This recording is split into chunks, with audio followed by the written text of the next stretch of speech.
আজকে আজকে আরেকটা বিষয় নিয়ে আহ, অনেকদিন এখান থেকে গ্যাপ গেছে।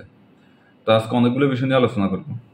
যে বাংলাদেশের বিষয় প্লাস হচ্ছে বাংলাদেশের রাজনীতি সম্পর্কে, এবং কি Pakistan, India, middle east issue, এবং মুসলিম বিশ্বের বর্তমানে কি করা উচিত।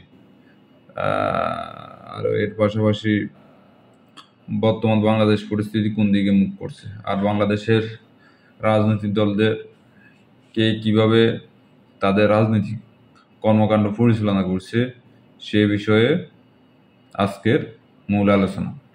তো প্রথমে আমি দেশের বিষয়ে আসতে চাই। দেশের বিষয়ে হচ্ছে বাংলাদেশ, যেহেতু বাংলাদেশের দুইটা বড় রাজনৈতিক দল ছিল। 3 নম্বরটা ছিল জামাত। তো জামাত দীর্ঘদিন যাবৎ রাজনীতি করে আসছে। এর পাশাপাশি তারা ক্ষমতায় যাইতে পারে নাই, তবে আধিপত্যবাদ এবং দেশপ্রেমিক হিসেবে তারা নিজেদেরকে প্রমাণ করার জন্য বারবার চেষ্টা করেছে, এবং অন্যান্য দলের চাইতেও তারা বেশি প্রমাণও দিয়েছে। তো তা কিভাবে দিয়েছে তা জানতে হলে আমাদেরকে বিএনপি এবং আওয়ামী লীগের রাজনীতি দেখতে হবে। তাহলে পতিত আওয়ামী লীগ কি করেছে দেশে? পতিত আওয়ামী লীগ যতবার ক্ষমতায় এসছে, তাদের দল এবং তাদের দলের মূল লক্ষ্যই ছিল দেশ থেকে টাকা পাচার করা। যা কোনোরকম রাজনীতি করো, রাজনীতি করে বড় একটা পদ পাও, টাকা দিয়ে হোক আর যেভাবেই হোক, পদটা পাওয়ার পরে জনগণের অর্থগুলো লুটপাট করে বিদেশে পাচার করো, পাচার করে ওই দেশে বাড়িঘর করো, ওই দেশে ইনভেস্ট করো, ওখানে ব্যবসা বাণিজ্য করো। যদি তোমার রাজনৈতিক জীবন শেষ হয়ে যায়, বিএনপি থেকে হতে পারে, আওয়ামী লীগ থেকে হতে পারে, যদি তোমার রাজনৈতিক জীবন শেষ হয়ে যায়, তখন তুমি চলে যাবে ওখানে যে দেশে তুমি ব্যাংক ব্যালেন্স করেছো বাংলাদেশের টাকা দিয়ে। তো বিএনপি এবং আওয়ামী লীগের দুইটা রাজনৈতিক দলের আপনি যদি রাজনীতিবিদদেরকে দেখেন, তাদের বেশিরভাগই কোনো না কোনো সময় বিভিন্ন রাষ্ট্রে গিয়ে তাদের আস্তানা গাড়িছে, গাড়তেছে বা গড়িছে। এটা সব সময় হয়েছে। এখন আমি যদি দেখি আওয়ামী লীগের ক্ষেত্রে, আওয়ামী লীগের যারা বিগত 16 বছর দেশের মানুষের উপরে অত্যাচারের সর্বোচ্চ স্ট্রিম রুলার চালিয়েছে, যারা দেশের টাকার সবগুলোই পায়, বাংলাদেশের মানুষের রিজার্ভের টাকার প্রায় প্রতি বছর যদি আপনি হিসাব করেন, যদি 10 বিলিয়ন করে বাংলাদেশ থেকে যায় বিভিন্ন আহ, বিভিন্ন রাজনৈতিক নেতাকর্মীর মাধ্যমে, তাহলে আপনি হিসাব করেন 16 বছরে কত কোটি বিলিয়ন ডলার বাংলাদেশ থেকে পাচার হয়েছে। তা আমি যেটা বলতে চাই সেটা হচ্ছে, বাংলাদেশের রাজনীতিতে এই যে দুইটা দল আছে, আওয়ামী লীগ এবং বিএনপি, তাদের রাজনৈতিক সিনারি পাইছে, তাদের নেতাকর্মীদের মূল উদ্দেশ্য পাইছে। তা আমার বন্ধু বান্ধব কয়েকজন আছে যে তারা আওয়ামী লীগ করে, কিন্তু তাদের মূল লক্ষ্য ছিল আওয়ামী লীগ ক্ষমতায় আসলে, মানে আওয়ামী লীগ তো ক্ষমতা 2024 ইলেকশনে আসছে, ক্ষমতায় ইলেকশনে আসে নাই, মানে স্বৈরতান্ত্রিকভাবে ক্ষমতায় আসছে। এরা এখন টাকা পয়সা কিছু কামাইবে, আর না হলে কিছু গভর্নমেন্টে একটা জব নিবে, জব নেওয়ার পরে এরা আম, ডাল ভাত চারটা খাবে, পছন্দ হচ্ছে একটা মেয়ে বিয়ে করবে, এভাবে জীবন চলে যাবে। আর যে সেক্টরে জব নিবে ওই সেক্টর থেকে যত প্রকার যেভাবে হোক দুর্নীতি করবে, এটা ছিল তাদের মূল স্লোগান এবং মূলনীতি। এখন এখানের ভিতরে অনেকে আছে, যেমন 10 বছর রাজনীতি করেছে, 10 বছরে প্রচুর টাকা কামাইছে, অনেক দুর্নীতি মামলা আছে, অনেক আকামুকামের মামলা আছে, অনেক ধরনের চুরি চামারি মানুষদের হত্যার মামলা আছে। সে কি করে দেখছে যে ক্ষমতার অবস্থা পড়ে যাবে ভাব, তখনই সে বিদেশে পাড়ি জমাইছে। আপনার আওয়ামী লীগের যদি এখন সারা বাংলাদেশে যদি আপনি একটা সার্ভে করেন, দেখবেন যে আওয়ামী লীগের যারা একেবারে ফ্রন্ট লাইনে থেকে মানুষকে ভোগান্তি স্বীকার করেছে, মানুষের টাকা পয়সা মেরে দিয়েছে, তারা বিদেশে চলে গেছে। সেকেন্ড টাইম আসি যদি আমরা বিএনপির ক্ষেত্রে, বিএনপিরও ফাইভ সিমিলার। হ্যাঁ, তো আওয়ামী লীগের এখানে আরেকটা জিনিস আছে, যেটা বিএনপি পুরোপুরি না থাকলেও কোনো অংশে কম না, সেটা হচ্ছে আওয়ামী লীগ ভারতীয় ভারতীয় রয়ের এজেন্ট হয়ে এদেশে সার্ভ করে। কারণ হচ্ছে তাদেরকে একেবারে সব ধরনের পূর্ণ সমর্থন দেয় একমাত্র ইন্ডিয়া। কারণ হচ্ছে ইন্ডিয়া দেখছে যে অন্যান্য দলগুলো যেমন বিএনপির ভিতরে ইসলামিক মাইন্ডের লোক আওয়ামী লীগের চাইতে 80%, 20% অন্যান্য মতাদর্শের আছে, কিন্তু বিএনপির ভিতরে সবচেয়ে বেশি। তার মানে কি বিএনপির চাইতেও ভালো হইব লীগ। আর লীগের ভিতরে দেশপ্রেম বা ওইটা হেঁটে যারা এগুলো বেশি বলে এরা কিছুই মানে না। তো এরা কিছুই মানে না, এরা মূলত হচ্ছে ওই 71-এর স্লোগান, এটা হচ্ছে তাদের মূল বুলি। এই বুলি দিয়ে দিয়ে তারা মানুষকে দুর্নীতি করা, মানুষের টাকা লোপাট করা, এগুলা জায়েজ করা। এবং সে যে তাদের যে বাণীগুলা তারা খাওয়াইছে মানুষকে 71-এর বুলি, সেটা মানুষ অনেকাংশে খাইছে, অনেকাংশে খায় নাই। যারা সচেতন তারা তো খায় নাই, তারা এটা এগেনিস্টে সবসময় আছে। কিন্তু যারা সাধারণ জেনারেলি মানুষ, যারা এত কিছু বুঝে টুঝে না, তারা হয়তো বা খাইছে। এই কারণে বলছি যে তারা হয়তো খায় নাই, অনেক ক্ষেত্রে খাইছে, অর্থাৎ তারাও এরকম প্রতিবাদ করে নাই। তো সর্বশেষ যে আন্দোলনটা হয়েছে ওখানে মানুষের স্বতঃস্ফূর্ত একটা অংশগ্রহণের মাধ্যমে স্বৈরাচারকে দেশ থেকে তাড়া করা হয়েছে। কিন্তু আওয়ামী লীগের যে মূল, তারা যাদের জন্য কাজ করে, সেই ইন্ডিয়ায় তাদেরকে এখন আশ্রয় প্রশ্রয় দিয়ে তাদের আশ্রয়ের তলে রেখে মোদি তার মতো আবার গড়ে তুলতেছে। যদি কোনো এক সময় ফাঁক ফুরুত পায় তাহলে এই দেশে আবার ফুস করো হবে। অ্যাট দ্য সেম টাইম যেহেতু এখন তাদের বি টিম এ টিম শেষ, তার মানে বি টিম হচ্ছে আওয়ামী লীগের চাইতে ভালো না, তবে আওয়ামী লীগের পরিবর্তে তাদের দিকে একটু সফট নজরে তাকানোর মতো একটা তো দল দরকার। তা না হলে তারা এই দেশের উপর আধিপত্য কিভাবে বিস্তার করবে। তার ধারাবাহিকতায় এখন বিএনপির প্রায় 100 জনের ভিতরে, মানে 100 জন বলছি বড় বড় নেতা আর কি, যারা বিএনপির কমান্ডিং এর দায়িত্বে আছে, যাদের নেতৃত্বে বিএনপি চলে, তাদের ভিতরে 100 জনের ভিতরে প্রায় 30 জন এখন Awami League Indian first serve করতেছে, মানে ইন্ডিয়ান রয়ের ফাঁদে পা দিয়ে দিয়েছে। এবং কি যারা আছে ইন্ডিয়া রয়ের ফাঁদে পা দেয় না, তারাও আসলে বড় ধরনের কোনো কিছু যে করবে এরকম সক্ষমতা তাদেরও নেয়। এবং কি অনেকে শোনা যায় যে তাদের দলের প্রেসিডেন্ট তারেক রহমান, তাকেও, সে তো এখন ইংল্যান্ডে আছে, তাকেও যেন এদেশে নিয়ে না আনা হোক, সেটার জন্য তাদের ভিতরে বিএনপির ভিতরে দলের বড় বড় হাইকমান্ডও এটার এগেনিস্টে, যে তাকে আনার দরকার না, সে দেশে আছে, ওকে দেশে থাকবে। এনিওয়ে, বিএনপি আসলে আওয়ামী লীগ আসলে দুই দলের লোকজনই যারা সাপোর্ট করে, বিশেষ করে যারা সাপোর্ট করে, এদেরটা বলা যায় না। কারণ হচ্ছে এরা ওই হের বাপে করে, হের বড় ভাই করে, বা হে যেখানে থাকে ওখানে সবচেয়ে প্রভাবশালী যে সে করে। কারণ হচ্ছে সে আবার তার উপকার করে, সেই হিসেবে সে বিএনপি করে, সেই হিসেবে সে আওয়ামী লীগ করে। এটা এইভাবে মূলত হচ্ছে এরা ভালো খারাপ এগুলো নির্ণয় না করে এরা বড় ভাই করে, আর বাপে করে, আমার চেড়া করে, হ্যাঁ আমার খালতু ভাই করে, ও খালতু ভাই পোস্টে আছে, এই দৃষ্টিকোণ থেকে এরা বিএনপি বা আওয়ামী লীগে যুক্ত। কিন্তু মূলত হচ্ছে রিয়েলিটি ভাবে মূলত হচ্ছে এরা যখন নিজে বুঝতে নিজে জানে যে না আসলে কোন দল করা আমার প্রয়োজন, কোন দল করা আমার প্রয়োজন না, দেশের জন্য কোনটা ভালো হবে, তখন এরা এই দুই দলের বাইরে কোন দল ভালো হয় সে দলে যায়। বেশিরভাগ ক্ষেত্রে জামাতে আসে, আবার অন্যান্য ক্ষেত্রে ওই সমাজতান্ত্রিক ওই দল হে দল, এরা যদিও বা ন্যায় ইনসাফের কথা বলে, কিন্তু বাস্তবে এরাও বিএনপি এবং আওয়ামী লীগের মতো নিজের ফ্যাট বাঁচাও আর মুখে মিষ্টি মিষ্টি স্লোগান দাও। এই দুই চোরের, একটা হচ্ছে ডাকাত, আওয়ামী লীগ হচ্ছে ডাকাত আর বিএনপি হচ্ছে চোর এবং ডাকাতের মধ্যখানে ফুটছে জামাত। যদি জামাত যেহেতু মধ্যখানে আছে, তাহলে বিএনপিও মনে করে জামাত থাকুক, আবার আওয়ামী লীগও মনে করে জামাত থাকুক। তবে কতটুকু থাকা প্রয়োজন আওয়ামী লীগ এবং জামাতের, ওই এসকেলেশন তারা নির্ণয় করে দিতে চায়। যেমন হচ্ছে আওয়ামী লীগ 2009 থেকে 2024 সাল পর্যন্ত ক্ষমতায় ছিল, তারা একবার প্রতীক বাদ দেয়, নিবন্ধন বাদ দেয় না, নিবন্ধন বাদ দিলে প্রতীক বাদ দেয় না, মানে না হাসতা, মানে জামাতে এরা এমন এক করে চাপ রাখছে, অর্থাৎ হচ্ছে যে তুমি যদি আমার এগেনিস্টে যাও, তোমার নিবন্ধন এবং প্রতীক দুইটাই বাদ করে দিবে।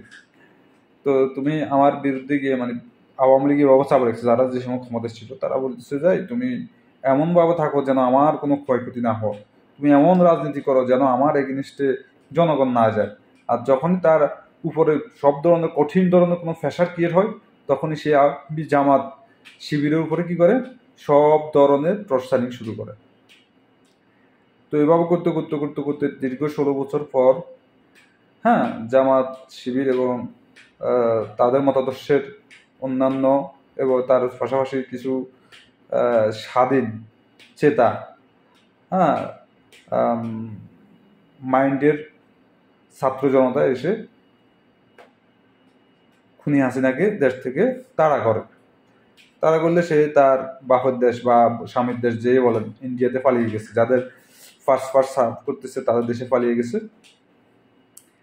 যেহেতু তাদের দেশে পালিয়ে গিয়েছে, তার মানে এখন বিএনপি একা হয়ে পড়েছে। কারণ হচ্ছে এতদিন জামাতের সাথে বিএনপির একটা সখ্যতা ছিল, যেহেতু জামাত এবং বিএনপি বিরোধী দল হিসেবে ছিল, সেহেতু তাদের দুই দলের মূল লক্ষ্য ছিল আওয়ামী লীগকে তাড়াও।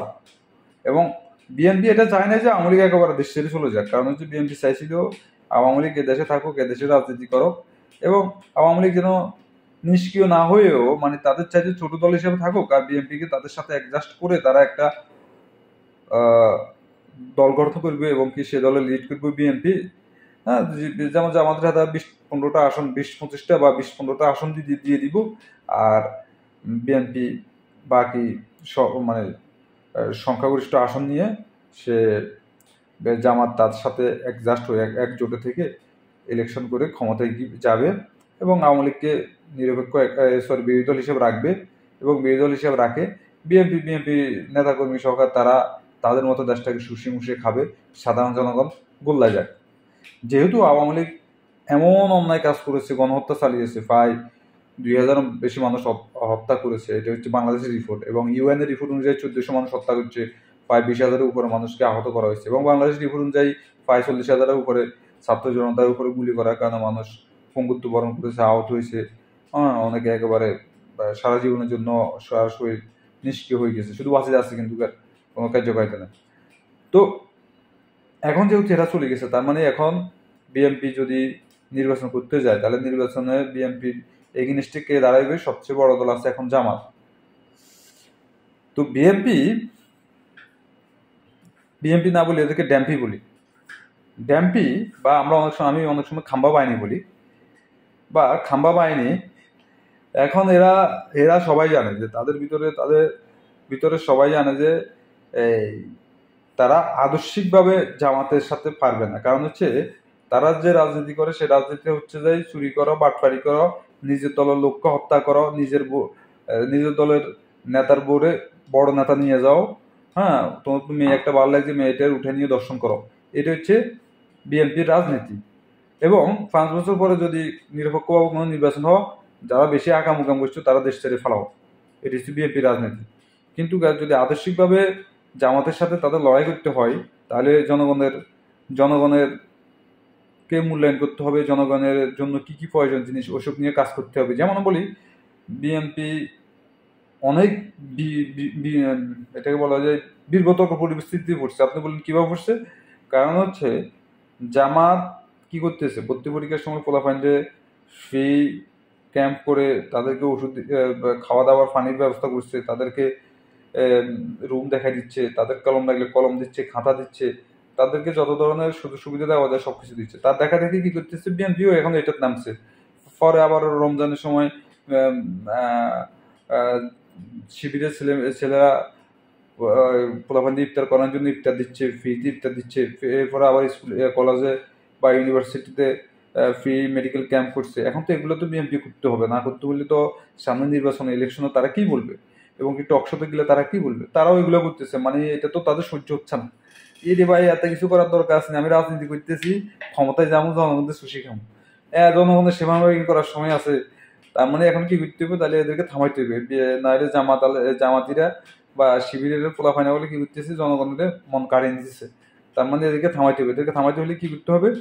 এদেরকে ওই 71-এর স্লোগান এটা, 71 এদের অবস্থান ছিল যে মুক্তিযুদ্ধের বিরুদ্ধে, না এরা মুক্তিযুদ্ধের বিরুদ্ধে ছিল না, এরা গণহত্যা চালিয়েছে। এদেরকে এগুলো বলে আবার কন্ট্রোভার্সিয়াস একটা টপিকে এনে এদেরকে নিষ্ক্রিয় করা। এটা হচ্ছে বিএনপির ফর্মুলা। যদিও এই ফর্মুলা বিএনপি শতভাগ ফেল মারবে, এটা তারা এখন বুঝতেছে না, সেটা আরো কিছুদিন গেলে বুঝতে পারবে, বা তারা ক্ষমতায় গেলে তারা বুঝতে পারবে। তো তারা এই আদর্শকে ভয় পায়। আপনি যদি লক্ষ্য রাখেন যে বিএনপি যখন হরতাল ডাকতো, তাদের হরতালে ওই সময়টায় 100 জন মানুষ হইতো না। At the same time Awami লীগের ক্ষেত্রে এটা। কিন্তু যখনই আওয়ামী লীগ বা বিএনপি ক্ষমতায় আসে, তখনই দেখবেন যে তাদের আশেপাশে প্রচুর লোক, এবং কি প্রচুর লোক না, তারা সমাবেশ করলে হাজার হাজার লাখ লাখ লোক। আপনি বলতে পারেন ভাই এতে যদি জনসমর্থন না থাকে এই লোকগুলো কি এমনি না আসে? আমি আপনাকে লিখিতভাবে দিচ্ছি, যারা এদের জনসভায় যায় এরা দিনমজুর, রিক্সাওয়ালা, এটা বলে এদেরকে আমি ছোট করছি না, মানে আমি রিয়েলিটি কি ওইটা বলতেছি।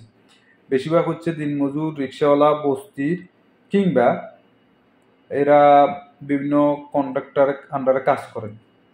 এদেরকে এরা টাকার বিনিময় নিয়ে, এটা দিনের আলো মতো পরিষ্কার, এটা সবাই জানে।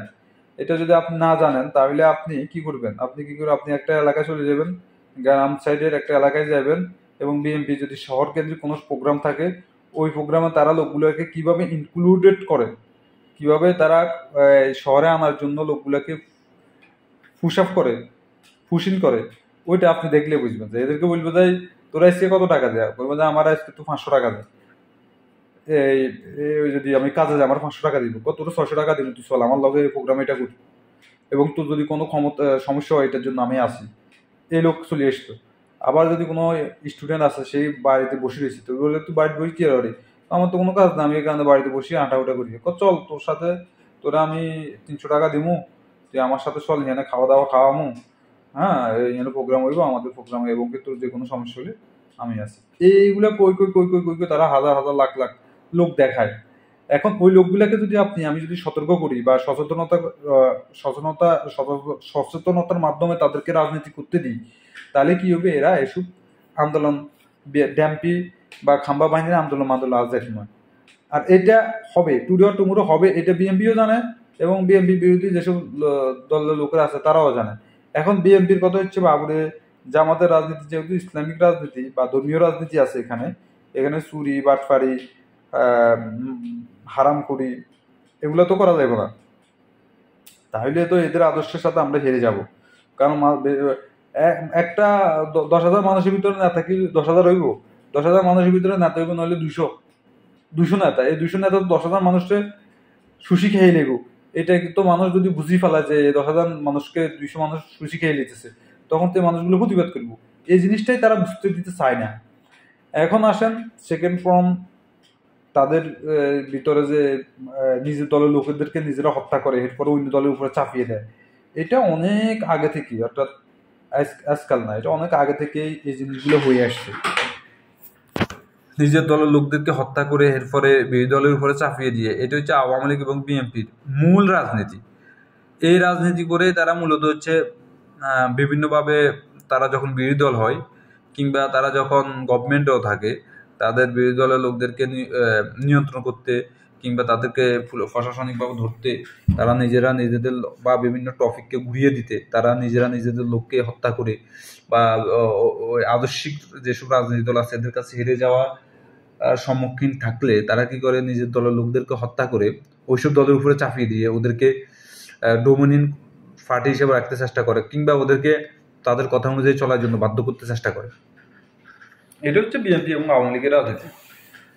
আর জামাত এখানে যে ধর্মীয় রাজনীতি করে, হ্যাঁ এ দেশে তাদের এত সুশীলতা কিংবা তারা যেভাবে ধর্মীয় লেবাস পরে সুন্দর সুন্দর কথা বলে বাংলাদেশের রাজনীতি করতে চায়, তাদের জন্য আমার দুঃখ হয়। কারণ হচ্ছে এদেশে এভাবে রাজনীতি হয় না।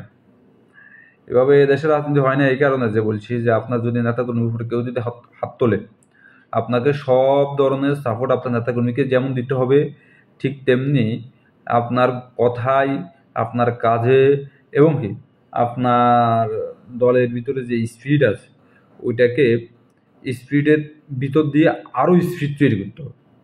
যত স্পিড তৈরি করবেন তত গতি বাড়বে, আর যত গতি বাড়বে আপনার সামনে যত শক্তিশালী জিনিস হোক না কেন সে বড় বড় হয়ে যাবে। তো আমাদের জামাতের এই জিনিসটা স্পিডটা আরও বাড়ানো দরকার। এখন আসি বাংলাদেশে ইন্ডিয়ান যে রাজনীতির চাপ করতেছে এই আওয়ামী লীগ আর বিএনপি, সেটা জনগণের কত পার্সেন্ট জানে? দেখেন, বেশিরভাগ বাংলাদেশের 100 জনের ভিতরে 10 জন মানুষও রাজনীতি সচেতন নয়, তারা এগুলো নিয়ে মাথাও ঘামায় না। তাদেরকে যদি কোনো প্রভাবশালী ব্যক্তি বা কোনো ওই জায়গার বড় ভাই কিংবা কোনো ক্ষমতাধর ব্যক্তি যদি কিছু বলে, তারা ওইটা মেনে চলে, ওই অনুযায়ী কাজ করে। এখান থেকে এদেরকে বেরিয়ে আসতে হবে। সুতরাং এটা একটু লং প্রসেস, তবে আবার লং প্রসেস নয়, যেহেতু বিএনপি সামনে ক্ষমতায় আসলে বিএনপির যে আকাম করবে এগুলোকে জনগণকে জানানো, তার পাশাপাশি জনগণের অধিকার সম্পর্কে জনগণকে সতর্ক করা, সচেতন করা, এটা বিভিন্ন হয়তো করতে পারে। সেই জিনিসগুলো করলেই এই যে বিএনপি এবং আওয়ামী লীগের রাজনীতি জনগণ বুঝে যাবে। তারও পাশাপাশি আমি এখন নতুন এনসিপি যেসব দল আসছে, এগুলার রাজনীতি ভবিষ্যৎ নেই। কারণ হচ্ছে এরাও at the same time Awami League এবং বিএনপির মতো, কারণ তাদের কোনো আদর্শ নেই। আপনি একটা দল এনসিপি গঠন করছেন, যে দল ক্ষমতায় যাওয়ার আগেই বিভিন্ন কেলেঙ্কারিতে, নেতাকর্মীরা বিভিন্ন কেলেঙ্কারিতে জড়িয়ে পড়ছে, যে দল আবার ওই ফ্যাসিস্ট হাসিনা যে টার্মগুলো ইউজ করছে সেই টার্মগুলো এখন ইউজ করতেছে, তাইলে এই দল ওখানে যাই রাজনীতি করবে কিভাবে? সে তো একটা ফ্যাসিস্টকে অনুসরণ করে ফ্যাসিজম রাজনীতি করতেছে। আচ্ছা, এখন আসি আমি মিডল ইস্টে আমাদের ফিলিস্তিন, আমরা যত কিছু হয়ে যাক ফিলিস্তিনকে ভুলবো না। ফিলিস্তিন ধ্বংস হয়ে গেলে আমরা তাদের ভুলবো না। হয়তোবা আমরা এখন কিছু করতে পারছি না, এটা আমাদের ব্যর্থতা। কারণ হচ্ছে আমরা ওইরকম কোনো পরিকল্পনাই করি নাই, ওইরকমভাবে আমরা আমার নিজেদেরকে তৈরি করি নাই। ফিলিস্তিনে প্রতিদিন কালকে নাকি আজকে হচ্ছে যে 13 তারিখ 14 তারিখ 5 মাস 2025, আজকে গাজায় ইউরোপিয়ান যে হসপিটাল আছে ওখানে হামলা করে প্রায় 39 জন নারী, শিশু, বৃদ্ধাকে হত্যা করেছে, যারা হসপিটালাইজড আছে অনেকে। তাহলে এই পর্যন্ত প্রায় 2 বছর কাছাকাছি হয়ে যাচ্ছে যুদ্ধ, এই পর্যন্ত প্রায় হত্যা হয়েছে অফিসিয়ালি প্রায় 60,000 কাছাকাছি, আর আনঅফিসিয়াল 1 লাখের উপরে হত্যা করা হয়েছে। এবং কি গণহারে বোম্বিং করে সেখানে যত বাড়িঘর আছে সবগুলো মরুভূমি করে ফেলা হয়েছে, যেখানে প্রতি 2 কিলোমিটার ভিতরে প্রায় 1,000-এর উপরে বাড়িঘর ছিল, তারও বেশি বাড়িঘর ছিল, সেখানে এখন সব মরুভূমি হয়ে গেছে। এরকম বোম্বিং করা হয়েছে। এটা দ্বিতীয় বিশ্বযুদ্ধ আর প্রথম বিশ্বযুদ্ধে একসাথে বোম্বিং করলে যে বোম্বিং হবে তার চাইতে মনে হয় বেশি করা হয়েছে। এরকম বোম্বিং করে মানুষদের হত্যা করতেছে। কিন্তু মুসলিম একটা রাষ্ট্র, মুসলিম একটা সংগঠন, যাদের কাছে অস্ত্র আছে, তারা ইসরায়েলের এগেনস্টে শুধুমাত্র 2-1টা রাষ্ট্র ছাড়া, 2-1টা রাষ্ট্র, একটা হচ্ছে ইয়েমেন আর একটা হচ্ছে হিজবুল্লাহ এবং ইয়েমেন ছাড়া আর কোনো রাষ্ট্র বা সংগঠন সরাসরি ইসরায়েলের এগেনস্টে গিয়ে যুদ্ধ করে নাই। এটা ইতিহাস মনে রাখবে। সুতরাং আমরা যারা এখনো ফিলিস্তিনে যারা বেঁচে আছে, তাদেরকে বাঁচানোর জন্য যত ধরনের চেষ্টা করা, যদি যুদ্ধ করা লাগে যুদ্ধ করা। যদি শুধু এটা বলে যে ঠিক আছে, আমাদের রাষ্ট্রে যেসব বড় বড় মুসলিম রাষ্ট্র আছে, যারা নিজেদেরকে মুসলিম বলে দাবি করে, সৌদি আরব, আরব আমিরাত, কুয়েত, কাতার, হ্যাঁ, তারপরে তুরস্ক, পাকিস্তান, আফগানিস্তান, এরা যদি বলে যে সারা বিশ্ব থেকে মুসলিমরা আফগানিস্তান হোক বা তুর্কি হোক বা সৌদি আরব হোক বা আরব আমিরাত হোক, ওখানে গিয়ে সৈনিকদের ট্রেনিং দিয়ে আমরা ওখানে এটা পাঠাতে পারতো নয়। তারপরেও তারা যদি একটাবার বলতো, আমি মনে করি যে লাখ লাখ লাফাইন ওখানে যে ওই যুদ্ধে যাইতো, হ্যাঁ, তাদেরকে শুধু একটা রিভার বল দিলে হইতো, রিভার বলটাতে AK-47 দিলে হইতো। কিন্তু এই মুরিদ আমাদের নেয়, বা আমাদের যারা রাষ্ট্রের প্রধান আছে তাদের নেয়, বাংলাদেশের তো নাই। তো সুতরাং তাদের জন্য আমরা কিছু করতে পারছি না। ওখানে আমি মনে করি যত মুসলিম রাষ্ট্র আছে, যেহেতু তোমাদের কিছু করার নাই, তোমরা একটা যুদ্ধবিরতি ইসরায়েলের উপরে যত ধরনের চাপ প্রেশার ক্রিয়েট করি হোক, যত ধরনের কিছু করি হোক, যেমন সৌদি আরব $600 বিলিয়ন একটা চুক্তি করছে আমেরিকার সাথে, সেই চুক্তিতে আওতায় অনেকগুলা অস্ত্র কিনবে তারা, অস্ত্র চুক্তি হয়েছে। আর যদি ওখানে 10 বিলিয়ন বা 100 বিলিয়ন ডলারও ব্যয় করে সৌদি আরব গাজাতে, তাইলেও গাজা পুনর্গঠন হয়। গাজা কিছু লাগে না, যদি ইসরায়েলের উপরে চাপ ক্রিয়েট করি হইলেও যদি গাজা একটা শান্তি চুক্তি আনা যায় আপাতত 4-5-6 বছরের জন্য, তাহলেও গাজা মানুষগুলো বেঁচে থাকে এবং পরবর্তীতে আমরা তাদেরকে উদ্ধার করার জন্য 5 বছর যে সময়টা পাবো, ওই সময়তেও যদি কাজ করি তাদেরকে উদ্ধার করা সম্ভব হয়।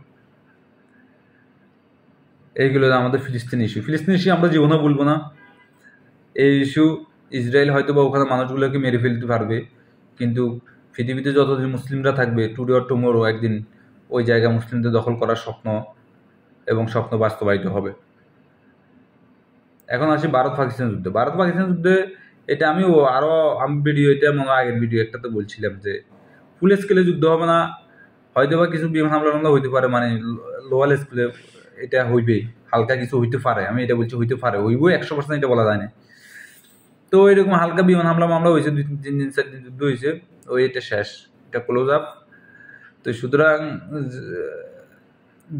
এখানে ইন্ডিয়াকে নিষ্ক্রিয় করার জন্য পাকিস্তানকে আরো স্ট্রং হইতে হবে। তাদের ভিতরে যেসব জঙ্গি সংগঠনকে ইন্ডিয়া সাপোর্ট করে, যেমন টিটিপি না মিটিপি, এইসব বিশেষ জঙ্গি সংগঠন, এগুলোর জন্য যত সব সমস্যার ভিতরে পড়তে হয়, এদেরকে পাকিস্তান দরকার হয়েছে একেবারে ডাইরেক্ট নিষ্ক্রিয় করা, এদেরকে টোকায় মেরে ফেলে একেবারে পাকিস্তান মুক্ত করা। তার পাশাপাশি পাকিস্তানের ক্ষমতায় যেসব সেনাবাহিনী আছে, এগুলো তো জোর করে ক্ষমতায় বসেছে, এদেরকে নিষ্ক্রিয় করে ওখানে ইসলামপন্থী দেশপ্রেমিক স্বৈরতান্ত্রিক ব্যবস্থা না কায়েম করে ইসলামপন্থী দেশপ্রেমিক একটা সরকার বসলে না, নির্বাচন সব বাদ দিতেন সরকার। আজকে আরেকটা বিষয়, সেটা হচ্ছে বাংলাদেশে ছাত্র দলের কি মাম্মা নামে এক ছেলে মারা গেছে। এটা খুবই দুঃখজনক, তবে আমি শিওর এটা পরিকল্পিত হওয়ার সম্ভাবনাও আছে, আবার না পরিকল্পিত হওয়ার সম্ভাবনাও আছে। কিন্তু এখানে আমরা আওয়ামী লীগ এবং বিএনপির রাজনীতিতে নিজের দলের লোকেরা হত্যা করে, সুতরাং এটা সন্দেহজনক। তো আজকে আর ভালো লাগতেছে না। ওকে, বাই বাই, আল্লাহ হাফেজ।